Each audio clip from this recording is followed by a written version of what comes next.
gotta tell you, I am excited. This morning, I think that my excitement reached a fever pitch last night as we were making final preparations for today, because a moment in time that we've been looking forward to for several weeks now has finally come. First of all, I want to thank our 3DE community, all of our faculty and staff. Thank you all so much. We've got a packed schedule this morning, and so I'm going to try to get through intros and our welcome as quickly as I can. As I look around the room, we've got so many wonderful guests with us and friends of Banneker High School.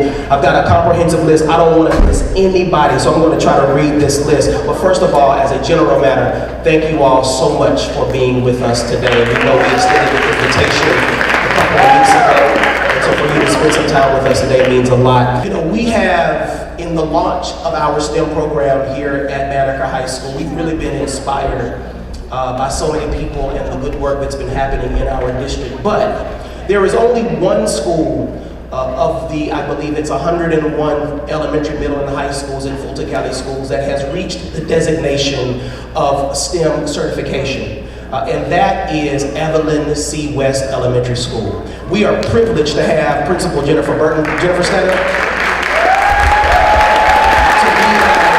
I'm going to tell you, we are following your lead.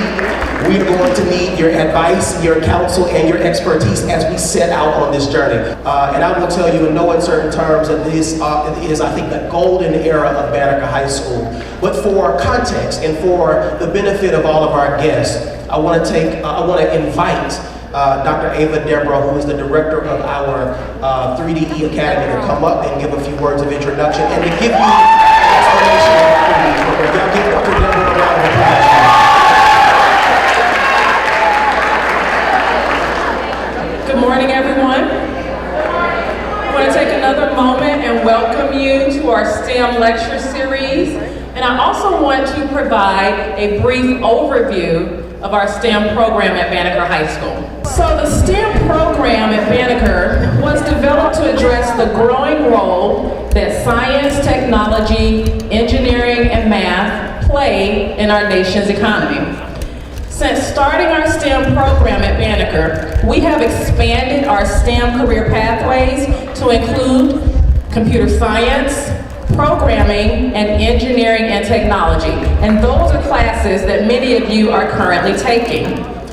Our goal is to ensure that all Banneker High School STEM students are positioned to have the knowledge and opportunity to obtain STEM-related careers.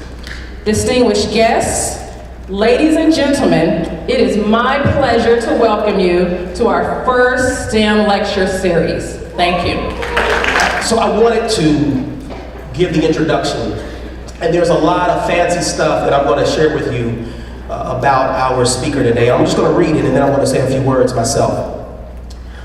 Kamau Bobb is the global lead for diversity strategy and research at Google.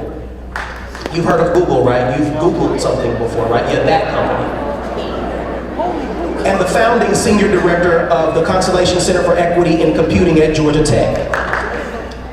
He is an engineer and science and technology policy scholar whose work focuses on the relationship between equity for students and communities of color in the STEM enterprise, large educational systems, and the social and structural conditions that influence contemporary American life. He brings to his current position a wealth of experience as a former program officer at the National Science Foundation. At NSF, he was responsible for $30 million annually of investments targeted on improving computing and STEM education. In that role, Dr. Bobb worked at the highest levels of the federal government to help shape the national research agenda for effective means of delivering equitable and quality computational education to all students. He has worked with members of the Office in Science and Technology Policy in the Obama administration to set the national strategy for STEM education at both post-secondary and secondary schools. He was selected as a member of President Obama's My Brother's Keeper STEM and Entrepreneurship Task Force to help U.S. cities craft strategies to engage young men and boys of color in the STEM landscape. Prior to his federal appointment, Dr. Bobb was the director of the STEM initiative for the University System of Georgia, a collaborative effort with the governor's office to improve STEM education across the 30 public institutions serving approximately 325,000 students in the state of Georgia. Dr. Bobb holds a PhD in Science and Technology Policy from Georgia Tech, an MS, and a Bachelor of Science degree in Mechanical Engineering from the University of California at Berkeley. Those were my prepared remarks. But in addition to all of the accomplishments that I just read about Dr. Bobb, he's also a genuine individual. Having the opportunity to know Dr. Bobb for really, I think, almost 8 years now, he is one of the most genuine, one of the most authentic, one of the strongest truth tellers about things that he is passionate about. I think he represents so much of what I aspire to be personally, and I am just encouraged and motivated and just really glad for you all that we are having the opportunity to have him in our midst today. So, that aside, I welcome Dr. Kamau Bobb to Benjamin Banneker High School. Please join me in giving him a round of applause.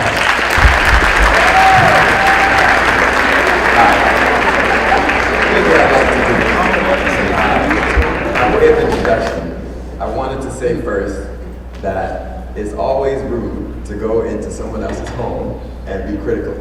So I'm from New York, I'm a guest of Atlanta, but I've been living here a long time. And some of the things that I'm interested in really just have to do with our communities wherever they are. So typically when you're talking to students, people will tell you, say what you're gonna say it, and repeat what you said. You get those kind of presentation instructions. So what I'm gonna say is, in the end, I'm looking for agitation. I'm looking for students, for you all, to be concerned about the conditions that confront you. The STEM narrative is important for sure, but I have deeper interests. So in the end, at the end of this whole talk, and we can hopefully get a chance to dialogue, what I'm gonna press you for is that your concern and your agitation about the communities that we come from is heightened, is elevated, that you feel that you can advocate on your own behalf. So that's what we're gonna do. Is that clear? Everybody good? I felt special coming in, but I know y'all are instructed when I walk in like everybody cheer. Y'all don't know why. So you have no reason to cheer, but whatever, I appreciate it, thank you. That's all good. So, here's how we'll do it. I don't know how to control this thing. Can you? The subject of this thing is, who is a citizen in the future of Atlanta? So the first question I have is, when they were singing the national anthem, let me also say, this is one of the first times that I've ever been anywhere where they're saying the national anthem on my arrival. I was like, yo, this is really special. So then, now I think this other thing is working. So then I started to reflect on the national anthem itself. Anybody know when it was written? 1812. 1812. So Frances Cress Welsing, I think her name is. She wrote it about the War of 1812. In 1812, black people were still slaves. So, I wanted to provide a little context for what we're talking about with regards to citizenship. The next question I have for you is, anybody's families affected by this government shutdown? Raise your hands, Christine. So, what that means is that there are members of you who have relatives, parents, friends who are not being paid at the moment. The average household income for black families in Atlanta is $29,000 a year, which means that you can't afford to have 2 missed paychecks. So most people in Atlanta are living on the cusp, black people are living on the cusp of poverty. So this government shenanigans is affecting the way that people actually have the ability to survive right now. So the question that I'm ultimately going to be talking about in the context of all of that is, what does citizenship mean? What does it mean for you to be a citizen in Atlanta? And I don't mean citizen in the litigious sense, where were you born or where your papers, that's not what I'm talking about. What I'm talking about is, what specific skills do you have that matter, that make it possible for you to exist in the city as we know it.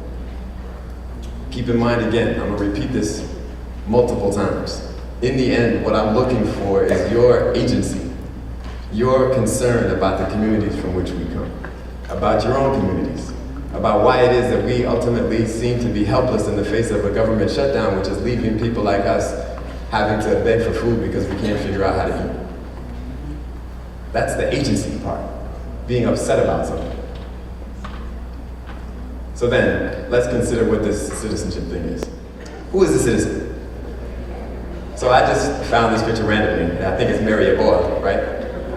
I'm glad I remember her name just like that. So you need to give me some props for that, because I don't know this at all. So the question about citizenship, I want to define it this way, and we're going to get to the STEM stuff in a moment, so y'all going to have to bear with me as we go through this little talk. Citizenship is, at its root, what is your responsibility to the other people that live around you? What is it that makes you viable in the place that you reside? I personally don't care where you were born or where you came from, but the mere fact that we all live in the same place makes it such that I have some responsibilities to you and you have some responsibilities to me. Otherwise, the public trust doesn't work. That's what citizenship is. The next question is, what type of skills do you really need to be able to enact those things? That's where the education comes in. Education offers you the clarity of sight so that you can identify what the problems are socially so that you can act upon them. It's fundamental to being a citizen to be educated. Otherwise, you walk around ignorant and you can't tell what's going on. And as a consequence of that, often what happens is that the communities that are the most uneducated are the ones that are most subject to the consequences of government failures and things like that that are happening right now. Take this off. Is it still ringing? No. So, in my definition, what I want you to consider is what type of skills are necessary to make you viable as a citizen. You follow my premise? Here's the story of Atlanta. Atlanta is the second most segregated city in the United States. In a lot of this STEM talk, we often forget about the problem and the centrality of race and the relationship that your education has to the kind of color of your skin. Atlanta, like I said, is the second most segregated by race city in the United States behind Chicago. But basically, to skip over the details, the brown part is where black people live in Atlanta, and the blue part is where white people live. What these are census tracts. So each individual census tract is colored according to the proportion of people that live there. So in the blue census tracts that you see in the upper right, that means that the population in those places is greater than 78% white, less than 7% black. And in many instances, it's far more than that, it's almost 100% white. And you well know, for those of you who've traveled to that part of the city, when you go up top, I've learned that Fulton County School District is 70 miles or something tip to tip. The farther north you go, the more white the schools get. It's reflective of the segregation that we see here. This is the reality, this is data, I'm not making it up. As you come down here, I'm looking at the swath of students here, I can't see that many white students here, if there are any. There are schools in Atlanta, public schools, which I'll show you in a minute, that don't have any white kids in them at all. So the segregation in the city correlates with everything. It correlates with educational performance. I would venture a guess, I was talking to Dr. Bradley earlier, I would venture a guess that the performance of the schools in Fulton County are correlated with their geography dependent on the proportion of white kids that are in those schools. I would bet that if you did that data, you'd find that the performance goes down as the geography goes down. I'm not making it up. It also correlates with the number of time your trash gets picked up. It correlates with whether you have sidewalks or not. It correlates with whether the park in your area has grass or not. It correlates with the trash pickup. It correlates with the incidents of being stopped by the police. It correlates with whether or not you have fruit in your grocery store or not. That's what this segregation actually means. It correlates with everything that determines whether or not and how you can be a citizen in the city. So your color is correlated with your ability to be a citizen. You follow what I'm saying? And your education, fundamentally, this is the part that I'm going to repeat, is your ability to see these things, to recognize what's going on around you. That's the central message here. And when you see it and recognize that there's a problem, then it's your responsibility as a citizen to act on it. So then what happens next? This is a part that's a little tricky. So in Atlanta public schools, like I said, I realize I'm with all the Fulton County Illuminati, so I said, let me just talk about APS. Because I don't want y'all to rub me out, I'm a guest. So, Atlanta public schools, we have a whole series of charter schools, as you well know. And I'm not going to get into this charter school issue right now, but just the regular, traditional, old school, regular public high schools, there are 11 of them in APS. Of those 11, 8 of them don't have any white students at all. 8 of them are all black schools. There are a couple white kids, but for data reasons and statistical purposes, you couldn't identify them because you'd be able to identify who those individual kids are. So this is the map of how segregation translates into the specific schools that you go to. How you feel about it, we can discuss that. I'm just laying out the reality, the irrefutable facts. So this could have been 1953, prior to Brown versus Board of Education, where they desegregated schools legally in Atlanta and across the country. And it could be that you say those schools, and you know people that go to these schools, Mays, Washington, Thurl, South Atlanta, Carver, etc. All black. You could put a sign on them, for blacks only. This is not 1953, this is last year. Those 3 schools where the white kids go, all of them go to 3 schools. All go to 3 schools. And within those schools, I can tell you from personal experience, and you probably also know just by instinct, that those kids are concentrated in the most elite sections of those schools. International Baccalaureate, the Array Advanced Placement courses, the honors courses. Those are the places where those kids are concentrated. I can give you chapter and verse about how that actually works, and then there's an implication about how that filtration actually happens. But the reality is the segregation that I pointed out, this residential that lays out the way that Atlanta is structured, is replicated in the schools themselves. You know it. You in an all-black school down here in South Fulton? I'm saying. So what are the implications of all that? So one, there's an argument that says that by itself is a problem. I don't know that that's true, and I don't want to get into it, but that's an interesting thing to argue, to discuss.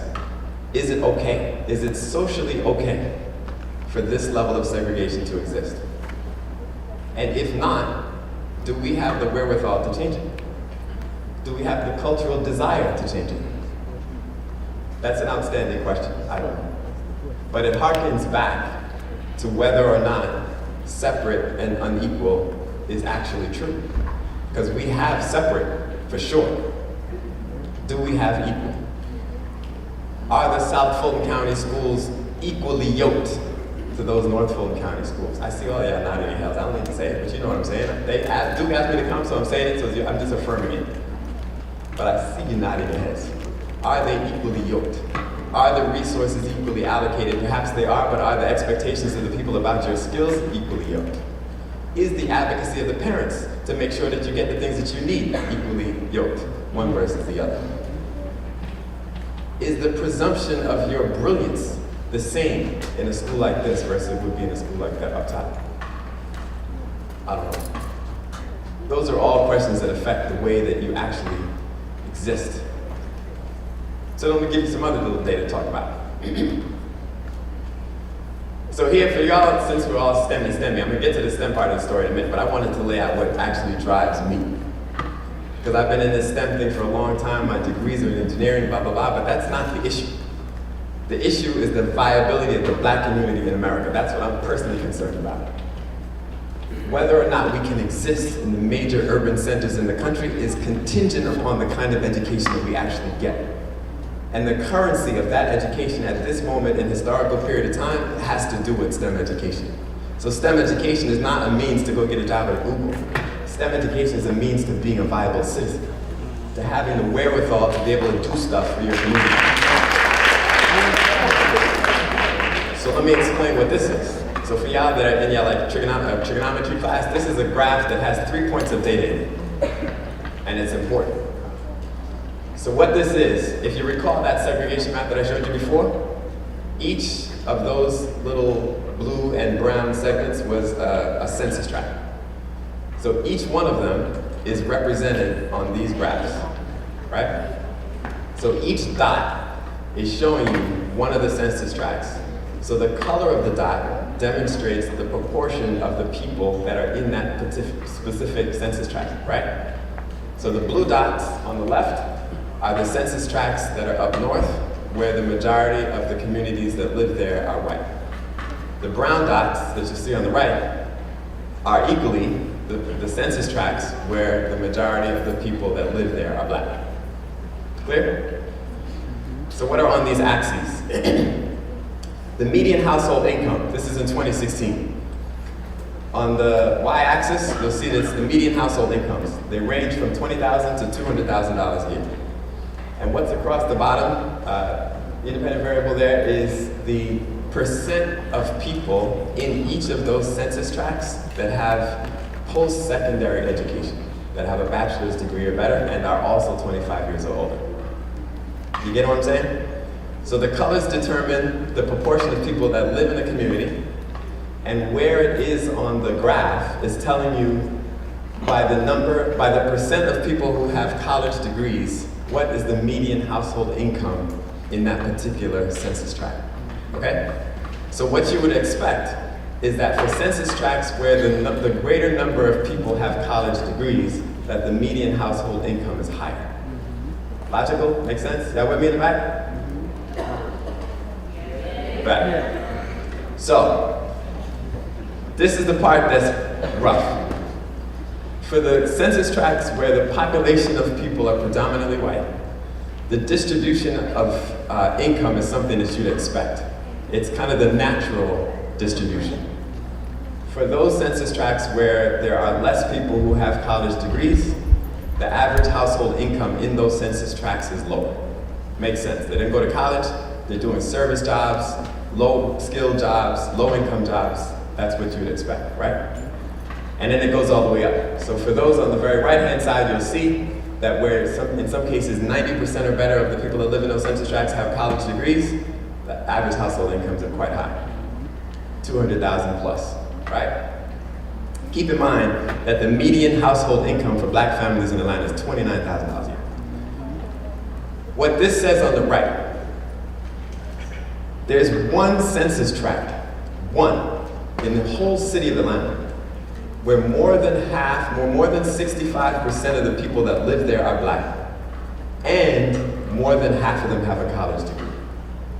There's only one in the whole city, which means that the majority of our people are not going to college, which means that the occupational opportunities that they have are limited. Let me tell you about this Amazon story real quick. Now we're going to start introducing the STEM part of this whole story.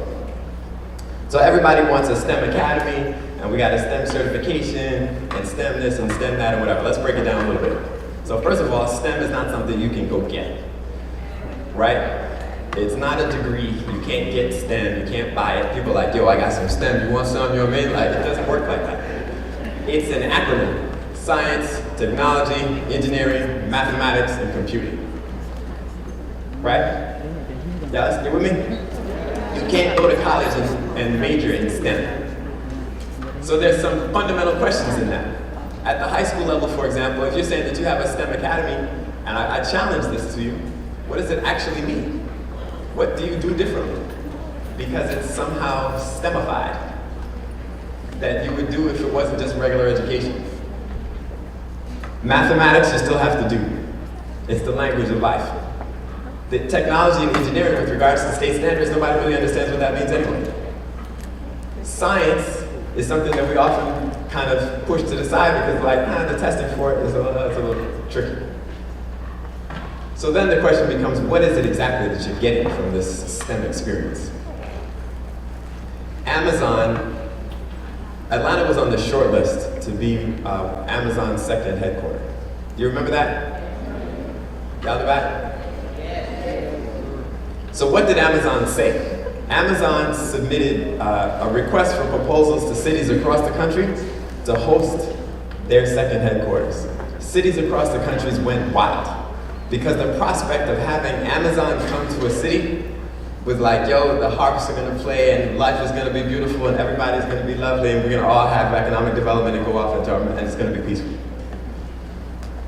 They said that they were gonna have 50,000 jobs. 50,000. The average income for those jobs that they were offering was greater than $100,000 a year.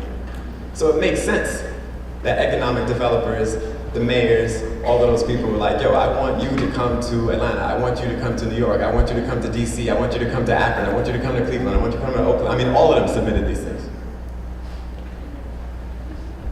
But what is it that they were actually saying? We can go to the next one. They were saying that they need, I'll explain this in a minute. I want you to absorb it while I'm looking at it though. They were saying that they need people who have technical skills. One of the reasons that Atlanta was considered is because we have the engines to provide the people, the workforce that they need with these advanced technical skills. I talked to some of the Amazon people myself and I was like, yo, what is it exactly that these technical skills are? What are these particular jobs that you're offering? It was unclear. So what did I do? I went to the actual Amazon headquarters that exists in Seattle and just went on their website to see if I could get me a job. I just looked to see what kind of jobs do they really have. So one of them was this thing called data analyst. So I clicked that, click. The data analyst job, it seemed relatively innocuous. By that I mean it just seemed like some regular job that if I have a college degree, I should be able to get. You know what the qualifications for this data analyst job were? You had to have a master's degree in computer science and a PhD was preferred. I don't know how many of y'all actually applied for jobs, but typically the thing that's preferred is like you can speak well, or you have, kind of proficiency in Spanish or something. The preferred thing was a PhD in computer science. How many of y'all have ever even met somebody with a PhD in computer science? 1, 2, 3, that's probably your teacher. 4, a few minutes. Exactly, all y'all in the same class. So, what that said to me was that when they were bringing something like that to Atlanta, our community of people did not have the requisite skills to be able to be competitive for those kinds of jobs. Keep in mind, let me rewind. The significance of this segregation is that because we're concentrated in schools that are not providing us the access to that kind of quality education, it makes it such that we're not eligible to compete for the Atlanta of the future. The citizenship is contingent on the skills that you have, and if you don't have them, the city doesn't want you. We submitted a proposal to Amazon that said, we have the workforce that has these skills. Masters in computer science, PhD in computer science, bachelor's degrees in engineering. At the same time, we know that our community of people don't have those skills. So that means that we consciously made a proposal about the future of Atlanta that doesn't include Black people. That's what the STEM game is about. If you don't have these skills, you don't have a future. Let me explain what this map is. Again, some of this is my opinion, but I'm sharing this with you in the context of how some of these effective presentations work. The basis of my argument is the data, which is irrefutable, which means that you can't tell me it's wrong. We can have different opinions about it, but the reality is what it is. So what is this? And I hate talking about this in these terms, but whatever. The half-life of Black people in Atlanta. Anybody, so y'all STEMmy. You know what half-life means? Yes, from chemistry? So if you start off with a radioactive element, the half-life is the amount of time it takes for the radioactivity of it at time t equals 1 to be half of what it was, to be at time t equals 2 to be half of what it was at time t equals 1. So it's the time it takes for the radioactivity to get to half of its original amount. The reason that matters is typically if you have radioactive material, you want to put it in a community, like, yo, how long is it going to take to just kind of settle down so it doesn't get people sick? Feel me? I'm just explaining that for the sake of explaining it. But the point that I want to make is that in Atlanta, in the year 2000, which is the year that I arrived here, the population of Atlanta was comprised in this way. It was 31% white people, 64% black people, and others obviously. In 2010, the population had gone from 64% black to 52%, from 31% white to 38% white.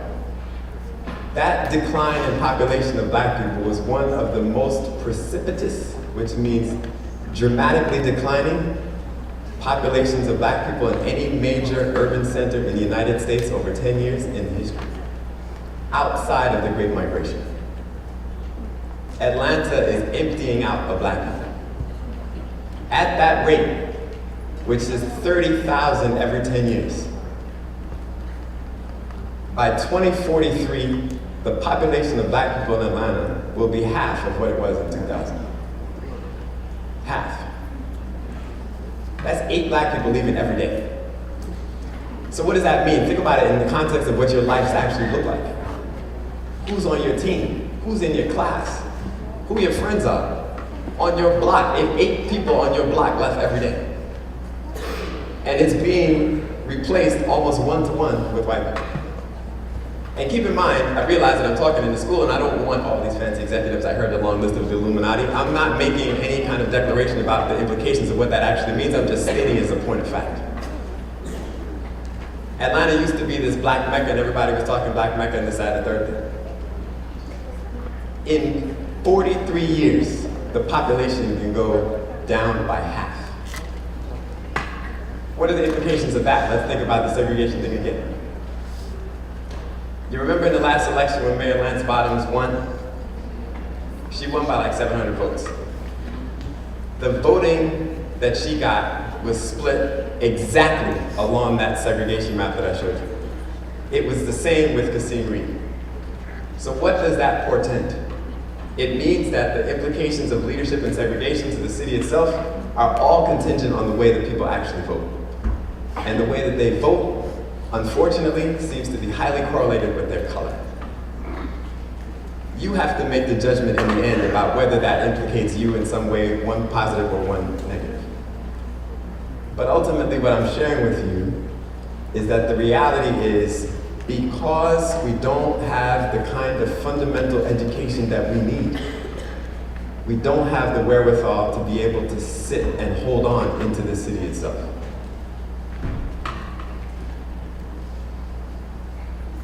Let me say that one more way, and I'm hoping that we can dialogue a little bit, so I'll stop here. The basic logic is the following. The reason that STEM education matters is because the substance of the national and global economy at the moment is dependent on having STEM skills of some kind. Keep in mind that STEM is not a thing that you can go get. But having computational skills, having technical skills, having analytical skills, having numerical skills, that kind of numeracy, it's something that's transcendent. So whatever it is that you want to do, you need those kinds of skills to be viable. The context that makes that relevant here is that when Atlanta is saying to the world that the Atlanta economy is going to be based on having a technical infrastructure, which means that we need the workforce that has those skills. The reason that you become valuable in the future of the city is the extent to which you have those skills. Of course, I hope and pray that you can go and get those skills and get a job and what have you. But my larger interest is the future of the community itself. If in every major urban center, this pattern is playing out, what happens to the future of black people? In Brooklyn, where I'm from, black people are draining out. In Oakland, where I lived when I went to school, same thing. In San Francisco, it has already happened. In Austin, Texas, it's the same. In New Orleans, Katrina catalyzed that problem and it's going down the same way. Detroit closed, reopened, and now it's the same thing. In every major urban center, this is happening. Los Angeles Unified School District, those teachers just went back off strike today. Anybody have an estimate on how many students were out of school because of that strike? 601,000 students, 442,000 of whom were Hispanic. They out of school. Do you think that they are ultimately going to be competitive to be able to come to places like tech where you can get the kind of education that you need to be able to work at Amazon, to be able to live in a land of the future? No. It's happening in LA too. The cities are emptying out because the kind of education that we're getting is not preparing us for the kind of economy that the cities are projecting in the future. That's the narrative that's not being told in these STEM schools. Not this particular one, because I don't know, but generally the ones that I've seen, they don't tell you that.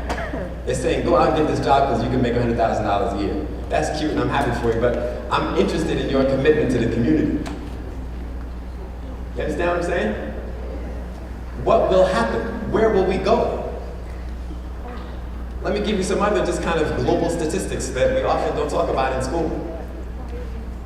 Last year, in the last census count, for the first time, people living in the United States who were born abroad, there were more of them than there were domestically born black people. 12.9% of Americans were foreign born, and 12.2% of Americans are black. The Hispanic population, as you know, is expanding rapidly. What do those demographics mean? On the positive side, it means that we have a country that is colorful and rich and beautiful and diverse and all of the things that we kind of aspire to be. On the more nefarious side, it means that it reorders priorities. If your group is small and you're considered a nuisance, we don't want to deal with you. And if you don't vote, whatever. You know what I mean? Like, just go somewhere. You're messing up my belt line. I can't, you know what I mean? Damn. So those are the kinds of things that are implicated when we talk about this. The STEM education is central to it, but there are other bigger dynamics that you have to be aware of. And let me close with the following. So my own daughter, she goes to Maynard Jackson. And I think she's dope because she's my kid. But she went into Maynard Jackson. Let me tell you a little bit of the story and then for real, I promise I'll wrap it up. Matter of fact, when Duke was principal at Wesley International, this is just like a little personal part of the story. When people give you presentations, they're like, yo, tell something about yourself so that everybody feels like it's a personal sharing or whatever. The reason that I was the chairman of the board of the Wesley International Academy, I believe in it. I believe in just being innovative and trying to figure out how to make these schools work. In the third grade, this is prior to Duke getting there, in the third grade, they had, at the time it was the CRCT, remember that? Right. Like one thing about education, remember, CRCT. So here's what happened with the Criterion reference competency test. And I don't work for any school district, so I say what I want. But they had in the gym, I hope y'all don't do this, they had in the gym this whole big song. Like everybody came in and they were like, yo, we're gonna do this and the third and CRCT, and they had all these kids chanting and singing, whatever. I was like, yo, this is crazy. So let me just tell you that those CRCT standards are useless. So to aspire to a standard that's low and doesn't make you competitive in the world that I know about, I'm like, yo, you were not singing songs, so cheer for that. Ooh, out. So here's what I did. I exercised what's called black privilege. We don't hear about that often. So I exercised my black privilege and I took my kid out. I was the chair of the board of the charter school and I took my own kid out of it. So you can imagine the rest of the parents like, yo, if it's not good enough for you, why is it good enough for us? And who the hell do you think you are? And blah, blah, blah, blah, blah. So I presented myself to the community. I was like, here I am. I'm making this decision for my kid. You want me to stay? I'll stay. If not, I'm out. But I'm committed to the community. I still got to make the decisions I just make for my own child. I exercised my privilege. I sent it to Paideia, the whitest school in America. So this Paideia school, for y'all that don't know, it's on Ponce by Moreland Avenue. You go up there, you turn right, and all of a sudden it's like the X-Men Academy. Professor Xavier is out there. The kids are walking around. There ain't no guards, there ain't no doors. I mean, kids in pajamas. It's crazy. So I'm like, yo, this is dope. And let me explain to you how that, I mean, now I feel like we're resonating a little bit. So here's what happened. When we went to the orientation of that school, you know who gave the orientation of that school? Not the principal, the librarian. I was like, what? And it's not called a meeting center. So we went in there. The librarian said, the fundamental principle of this school is that literacy is a conduit to knowledge. I was like, ooh, you got me to sign up. You know what I mean? Between the 6th and 8th grade, Sadira, my daughter, she read about 50 books. And it was like no joke books either. She read Push Out, The Criminalization of Black Girls. She read Things Fall Apart. She read a sequence of these fairy things. I thought that was stupid, but she read all of them. She was the real deal. She read bits and pieces of Americana by, what's her name? The Nigerian lady. Ngozi. Yes. So here's what happened. We went over there and I realized that there was a different kind of experience. That school, in the lower school, there are basically no black kids. They will talk about all this diversity, they put a couple black kids in the brochure or whatever, but they're basically, in the middle school, for example, there were 7 black girls in the entire middle school. So if that school, in its original charter, had said that the purpose of this school is to segregate liberal white people from racist white people, and that's who we'll be, that's what it is. And I've said this to them, so I'm not saying anything that's untoward. But as a student, she was like, yo, these people are not putting any constraints on you. We read wildly. And in addition to all those things that they read on their own, they had the things that they actually had to read in class. It was 2 separate things. And the things that they had to read there on their own, they had a little, a schema. It has to be XYZ genre, XYZ kind of author, and XYZ kind of theme. You check off, but you have to check everything in this list. It was incredible. Some of these books we were reading together. I was like, damn, this is no joke. Then they had summer reading. You know what they do in the library in the summer? They empty it out. They're like, why should this book stay in the library over the summer? All of y'all can check out up to 50 books each and bring them back in the next term. It was crazy. I had never even seen anything like this. But meanwhile, we over here at Wesley Academy singing about CICTs. I was like, come on, y'all. This doesn't make any sense. As a social construct, here was the problem. After having been there for 5 or 6 years or whatever, and you can probably tell that I'm a little crazy, so our household gets a little nuts. She was like, look, there ain't no black people over here, and I don't want to be. I'm just telling you the truth of what she said. This is her. She said it herself. So there was one particular day where Paideia was closed and APS was open for like teacher, professional, whatever. So she came with me to Georgia Tech, and mind you, the privileges she has. So she's hanging out with me in my office, which is also fancy, at Georgia Tech. So we over there. Think about the privilege involved in all this. I'm conscious of it. So I call up my girl at Maynard Jackson, who's one of the advisors there, and I'm like, look, we're just knocking around, we have anything to do. Can you offer us a little tour? She said, sure. She organized like that, boom.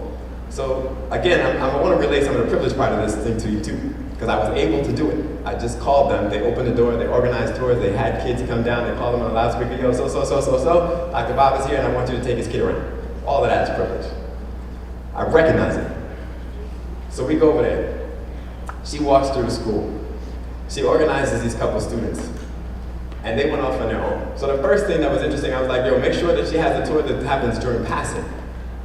Because passing is where you see the people, where the teachers are outnumbered.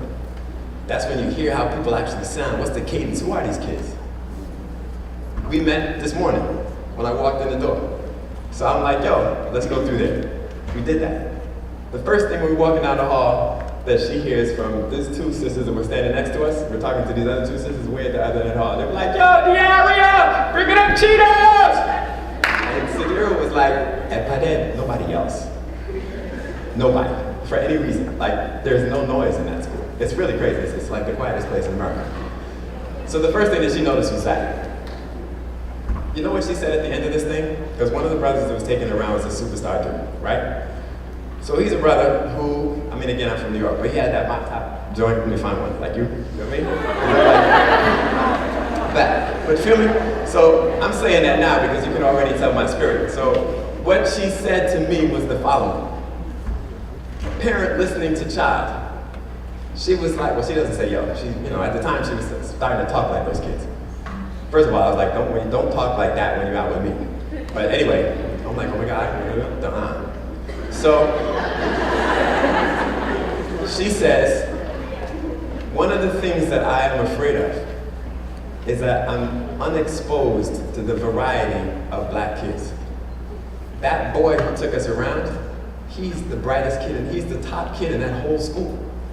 But if I look at him, they train me to think that that doesn't match with academic performance. That's almost a direct quote of what she said. I was damn near in tears. So I was like, you gotta go right now. We're out that day. Boop, done. She drove it. And here's what I'm coming back to. She had sufficient education, sufficient exposure, sufficient literacy breadth to recognize the problem that she was in, the danger and the harm that it was causing to her own psyche. She recognized it herself. And then she advocated. She was like, yo, Dad, Mom, I want to get out of this school. I need to go to Maynard Jackson so I can be exposed to the rest of my community. Our concern, of course, was like, yo, this school over here, I don't know that they have all of the rigorous stuff that you actually need. That's the tax that our people have to pay. You're making a choice. At the time, Maynard Jackson didn't offer advanced placement calculus A, B, or BC. If you want to come to Georgia Tech into the College of Computing, not only do you have to basically take AP Calculus BC, on the SAT you gotta get 1550. Maynard Jackson has never seen anybody get that high. At a lot of our schools, we singing songs for getting better than 1,000. You have no idea what the competition is. So I'm saying, am I gonna put you in a school that's gonna limit your ambition because of a structural thing that's not your fault? And then we start to extrapolate. What happens to the 90-something thousand students who are in Fulton County on the bottom half, the 45,000 or so that are like south of 20? What happens to those cats in Maynard Jackson, in South Atlanta, in Durrell, in Crim, in Washington, in Doug, where they just don't have the structure to be able to pursue the pursuit of citizenship? That's the problem. She herself made that decision. Now I'm concerned. They don't have the AP class. I'm gonna finish with this comparative thing. We offered at Georgia Tech, and I'm only saying this to explain what some of the competition is like. I already know from my entry here that y'all are the truth. This school is the truth. We offered a dual enrollment computer science course at Georgia Tech last spring. It's the entry-level first-year computer science course that all freshmen at Georgia Tech take, right? It's a Python class. We offered a dual enrollment. At her school, they offer dual enrollment, but they basically filter it. Like the dual enrollment kids of color, they typically send them to Atlanta Metro, Atlanta Tech, or whatever, but they send the other kids to Georgia State or Georgia Tech. There's filtration happening everywhere. This dual enrollment course that we offered had 51 students in it. Every single one, everyone, all of those kids had taken AP, BC calculus in the 11th grade. And every single one of them, every single one, without exception, got a 5. Every single one. The SAT scores, when I looked at this, I was like, yo, this is bananas. I was saying to myself, this is odd. And the SAT scores, the lowest score of those 52 students was 1490. The scrub got a 1490. He's sitting on the side feeling bad about himself because he got a 1490. The math scores ranged, the lowest math score was 730. There were 9 students of those 52 that got perfect math scores. So what I'm saying is, and all we did was just offer this to the state, and those are the kids that came running. What I'm saying is that when we're thinking about what the level of competition is, what the ability to be a viable citizen is, what the ability to be meaningful to your community and to your country is, we have to tool up. The competition is killing us, and we don't even know. We're celebrating mediocre standards as false assumptions of progress. It doesn't work. So with this STEM narrative, what I leave to you is this. As I said in the beginning, what I would hope for you is to utilize your education to be aware of what's going on around you. The STEM stuff is important, but it's only important to the extent that you make use of it in service of your community. Thank you very much.